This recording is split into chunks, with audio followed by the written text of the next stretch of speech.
Bien-aimés frères et sœurs, vous connaîtrez la vérité et la vérité vous affranchira. Ça, c'est pas moi qui le dis, c'est la Bible qui le dit. Mais moi, je vous dis mieux. Vous connaîtrez la vérité historique, notamment celle de vos ancêtres kémites, et vous aurez une vision globale de ce que c'est que la vraie souveraineté politique. J'ajoute, vous reviendrez à la spiritualité africaine ancestrale et vous comprendrez les enjeux de l'indépendance économique. Et pour terminer, vous accepterez votre identité culturelle kémite et vous obtiendrez deux choses. La première, c'est la paix. La seconde, c'est le développement, à une condition. L'unité de toute l'Afrique noire, l'unité de tous les Noirs du monde entier. Otep à tous, bienvenue sur la chaîne des panafricanistes par essence, par conviction et par excellence. Celle des citoyens kémites par nécessité et obligation de combat. Nous sommes une chaîne qui n'est guidée que par nos ancêtres et rien que par les ancêtres qui appartiennent à l'égrégore du monde noir. Par conséquent, nous ne croyons en aucun Dieu venu de l'étranger. Toutefois, cette vidéo n'est aucunement destinée à inciter à la haine ou à la violence, car nous menons un combat qui est d'abord et avant tout spirituel, intellectuel et démocratique. Ensuite, il est politique, géopolitique et géostratégique. Contre l'impérialisme, le colonialisme, le néocolonialisme et l'endocolonat, qui sont tous qualifiés de crimes contre l'humanité.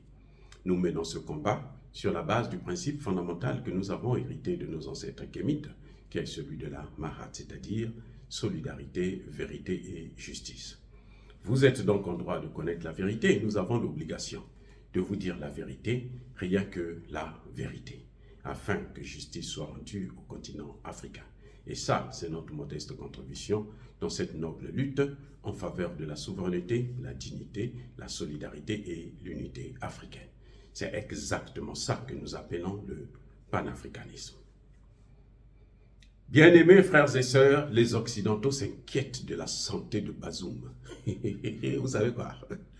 Ils s'inquiètent. Oh, depuis quand les Occidentaux s'inquiètent de notre santé?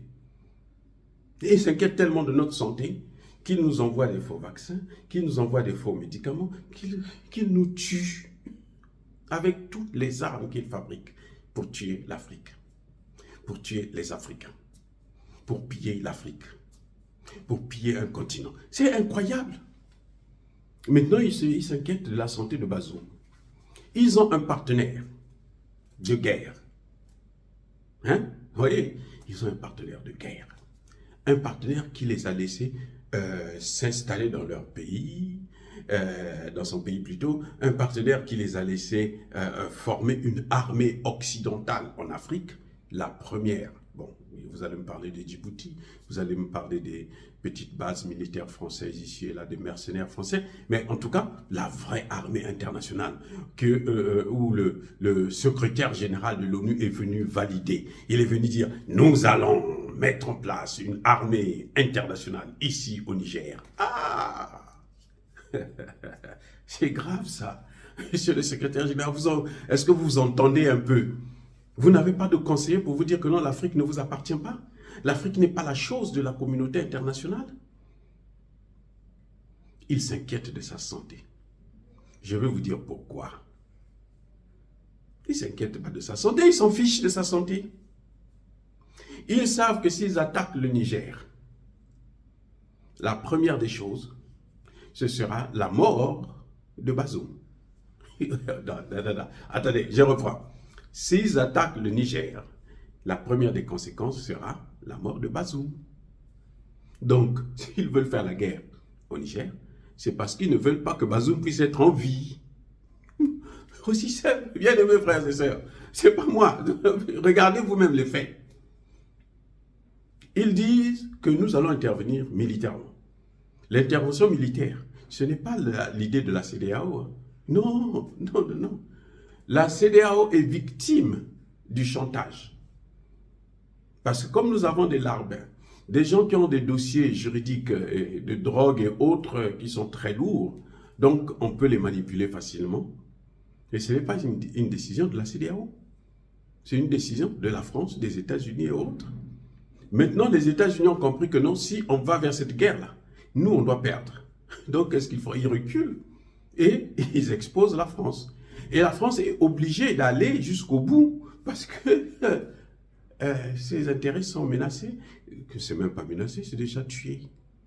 Les intérêts de la France, là, sont déjà tous neutralisés. L'uranium, là, la France va perdre. Et de toutes les façons, les Français ont dit que nous, on ne puisse pas sur le sort. Donc, ils décident donc d'intervenir. Ils ont essayé de forcer la porte avec l'Union africaine. L'Union africaine a dit, ça suffit. Vous nous avez assez manipulés. Maintenant, là, si vous voulez, vous prenez votre putain d'argent que vous nous donnez. Et puis, nous, on va continuer dans notre pauvreté, mais avec notre souveraineté. Ils sont comment? Ils sont foutus. Ils ne savent plus quoi faire. Maintenant, ils se disent, mais qu'est-ce qui se passe? Le gouvernement nigérien décide de poursuivre Mohamed Bazoum pour haute trahison et pour atteinte à la sécurité de l'État. Ce sont des faits graves. Il peut encourir la peine de mort. Et oui, la peine capitale hein, pour ce genre d'infraction. Alors, que fait-il? Qu'est-ce qu'il doit faire? Si Bazoum est jugé, Bazoum va trahir, puisqu'ils ont des dossiers. Tchani était le chef de la garde présidentielle. Tout ce que faisait le président, lui, il connaît. Les mouvements du président, lui, il connaît. Les relations du président, lui, il connaît. Les textes que le président signait, lui, il connaît. Il est là. C'est un agent secret, c'est un agent de sécurité, c'est ton officier, c'est ton meilleur ami. Il a toutes les informations. Quand Bazoum était en train de vendre le pays, brader le pays, lui, il était là, à côté, il voyait. Et il décide que non, ça ne peut pas continuer comme ça. Donc, quand il prend le pouvoir, il sait à qui il aura affaire, puisqu'il connaît les interlocuteurs de son chef, son ancien chef. Il les connaît. Donc, son ancien chef, là, le jour de son jugement, là, il sera obligé de trahir la France, les États-Unis et tout le reste. Déjà, Tchani a annulé les accords de défense. Et quand vous lisez les accords de défense, tout était défavorable pour le Niger et favorable pour la France. Il y a aussi des accords qui ont été signés avec les États-Unis. Tout ça, on va revoir. Les États-Unis aussi, les accords là sont bidons. On va les annuler. Donc, ce qui reste quoi? Ce sont les preuves. Ce sont les preuves que détient Bazoum. Et c'est ça qui va sortir le jour du procès. C'est ça qui inquiète les Occidentaux en ce moment. Ce n'est pas l'état de santé de Bazoum. Bazoum est en bonne santé et en très bonne santé. Mais le problème, c'est que Bazoum, c'est vrai, il doit perdre du poids, il était bien. Lui, il avait l'électricité pendant que 90% de la population n'a pas d'électricité. Il a l'eau pendant que plus de la moitié de la population n'a pas d'eau. Il était bien. Ces avantages-là sont coupés. Subitement, brusquement. Boum, c'est parti. Mais vous et moi, vous pouvez piquer une crise. Vous êtes habitué à être nourri au lait. Vous pouvez tuer des gens, personne ne va vous dire un mot. Bazoum, c'est un terroriste. Bazoum est un terroriste. Bazoum a plusieurs nationalités, y compris malienne. Bazoum est venu négocier pour le compte des Touaregs et des tribus Azawad du nord du Mali. C'était lui le porte-parole, Bazoum, il y a plusieurs années de cela. Maintenant, les Français l'ont amené au Niger pour être le président. Donc, Bazoum connaît trop de choses. C'est pour ça que c'est bien que le président Tchani ne l'ait pas tué. Il connaît trop de choses. Quand il va révéler ça, là, vous allez voir que ça va être une bombe. Maintenant, les Français ont peur. Les Américains ont peur. Les Allemands ont peur. Ce sont eux qui ont signé les accords. Ce sont eux qui l'ont encouragé. Ce sont eux qui l'ont amené au pouvoir. Maintenant, il faut qu'ils assument. Qu'ils assument. Et ça devient difficile. Donc, quand vous entendez parler de l'état de santé de Bazoum qui se détériore, en fait, ce n'est pas ça. C'est la peur que Bazoum puisse parler un jour. Et oui. Quand Tchani le laisse parler avec les autres, mais il reçoit des dossiers, il est enregistré. Qu'est-ce que vous croyez? Vous croyez que... Mais attendez, vous avez affaire à un militaire, hein, un flic, puisque c'est la sécurité présidentielle. C'est un flic aussi. Donc, il s'était chargé. C'est qu'il a toutes les informations, il est enregistré. Atteinte à la sûreté de l'État, c'est quoi?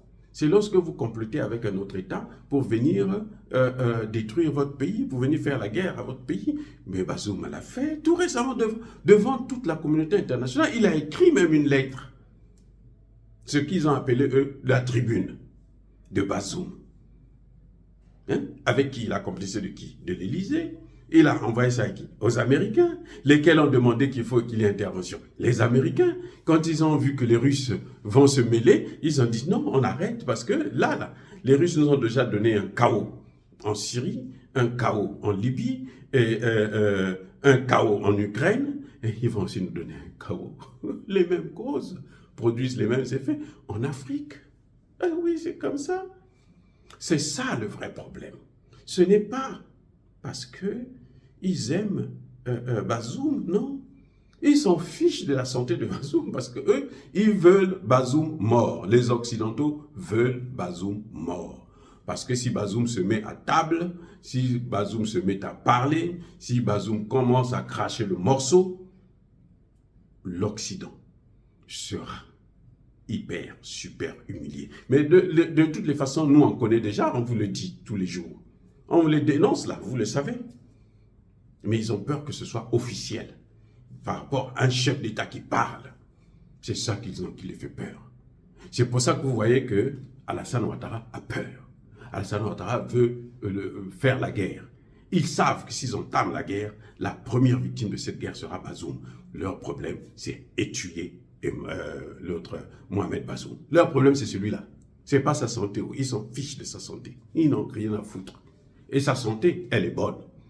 Il a peut-être des soucis parce qu'il a perdu le pouvoir, qu'il avait eu difficilement, qu'il a, après les sacrifices humains énormes, et maintenant il perd ça comme ça, il ne sait plus quoi faire, il est en prison, Bazoum n'a plus d'électricité chez lui, il n'a pas d'eau comme tous les Nigériens. C'est tout le monde qui n'a pas d'électricité. Ce sont ses amis qui ont décidé comme ça. C'est le résultat des sanctions, du manque d'électricité. C'est le résultat des sanctions. Eh bien, puisque c'est comme ça, Bazoum aussi subit exactement ce que subit son peuple qu'il a sacrifié. Dire cela, c'est inciter à la haine ou à la violence. Non. Yaba Kolerve, Yama Lembe, les Occidentaux ont peur que Bazoum parle. Il va dire des choses que le monde ne veut pas entendre. Bien-aimés frères et sœurs, soyez bénis, abondamment bénis par le Dieu des Kémites et par nos ancêtres angélisés. Mais que tous ceux qui persécutent le continent africain, tous ceux qui le pillent et le déstabilisent, qu'ils soient noirs, blancs, chinois, arabes, indiens, qui qu'ils soient maudits, punis, foudroyés, neutralisés, effacés, écrasés par le Dieu des Kémites et par nos ancêtres angélisés. Vive l'Afrique éternelle, j'ai dit et j'assume.